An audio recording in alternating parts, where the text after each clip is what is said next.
Hello, ladies and gentlemen. This is Thomas Fross here with Fross and Fross Wealth Management, where, as always, we at least attempt to be the voice of reason in a world full of the pundits of pessimism and that old scary wall of worry. So, if you watch the news today, there was a major trade deal announced between the White House and China, and hopefully removing some of the uncertainty that's caused the market to be as volatile as it has. I mean, between the announcements made on April 2nd of reciprocal tariffs to the ensuing 90-day pause, shortly followed by announcement of trade deals, the market has absolutely been through the ringer in the last month and a half.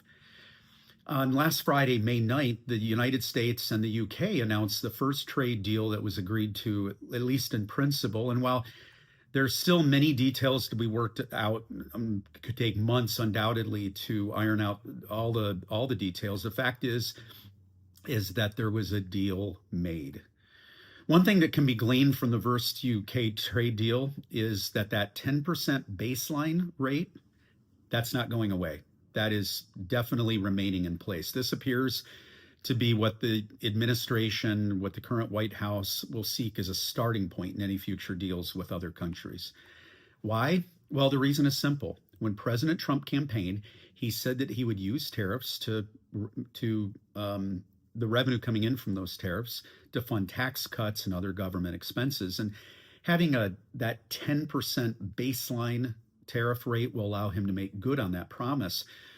But at the same time, it appears to also allow him and his advisors to be able to negotiate trade practices with other countries who the administration has continuously stated are not treating the United States fairly when it comes to trade. And then early this morning, May 12th, one of the final areas of uncertainty gained at least a little bit more clarity, we think.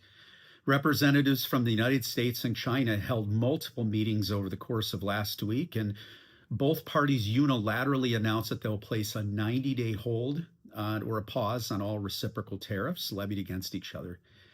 The U.S. is still going to keep in place that 10% baseline tariff, as well as the 20% additional tariff related to fentanyl, for a 30% effective rate. And while that might seem high, that's a fraction of the astronomical 145% rate decreasing for at least hopefully the next 90 days.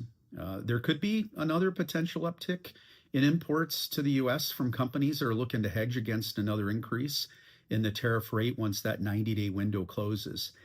Nevertheless, the fact that both parties were willing to meet and agree on a compromise shows that cooler heads are prevailing and both countries can put pride aside and focus on what's good for their economies. This led to an outstanding day today for the markets as investors cheered more clarity on the overall economic picture. Now, following the announcement of the first two trade deals, the investment committee here at Fross and Fross Wealth Management re-examined our model allocations. And given the landscape that countries are coming to the negotiating table and there are deals being made, the committee voted to enact our reinvestment plan. We described our initial trades as slowing down a car that's approaching a curve in the road. And when we're safely past that curve, we begin pressing back down on the accelerator and increasing back to the speed that we were driving before the curve. As an investment committee, we see the current landscaping as the car coming out of the turn and just starting to press the accelerator. And just like a car that's coming out of a turn doesn't push the pedal to the metal before it's completely on the straightaway, we believe that there are still some risks that would prevent us from increasing risk to those pre-April levels. The reason for this really is twofold. The first reason is we don't know what will happen at the end of the 90-day pause for countries that were unable to strike a deal with the United States. There's still risk that the administration could attempt to reinstate the initial reciprocal rate, which could absolutely hinder trade again. The second reason is that we do not know how corporations and the overall GDP will be impacted even at that baseline 10% tariff rate. And while 10% is immensely better than the April 2nd rates that were announced, it's still an increase that the economy must adjust to. Now, given the tailwinds of new trade deals being announced, coupled with the headwinds of remaining uncertainty for the post 90-day trade window, the committee has elected to enact a dollar cost average approach or a DCA approach to adding risk back to the portfolios. The current proposal that's been approved by the committee is a 4-month dollar cost average back to our pre-April risk levels. What that means is that every month, the portfolio will add back an estimated 25% of the risk that was initially reduced. So, for example, if we reduced approximately 20% of the risk of the portfolio back in April, then each month we will increase the overall portfolio risk by another 5%. The beauty of this strategy is that the dollar cost average program it allows this investment committee to be flexible.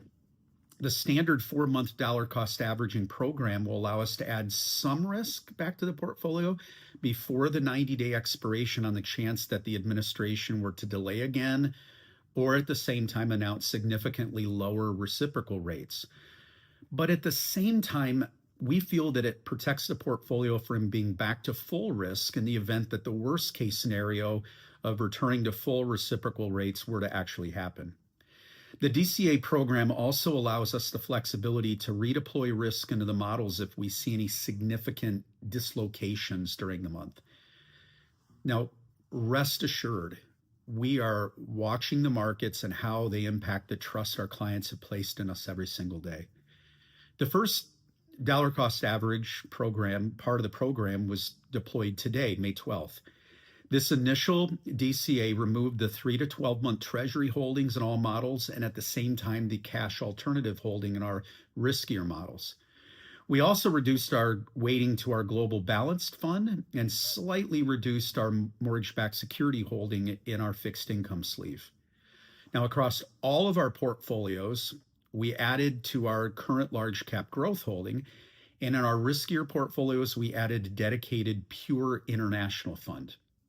Now, reducing the treasury and cash alternative position, it allows us to slowly press on that accelerator that we talked about in the car by adding more risk to the portfolio from cash-like instruments.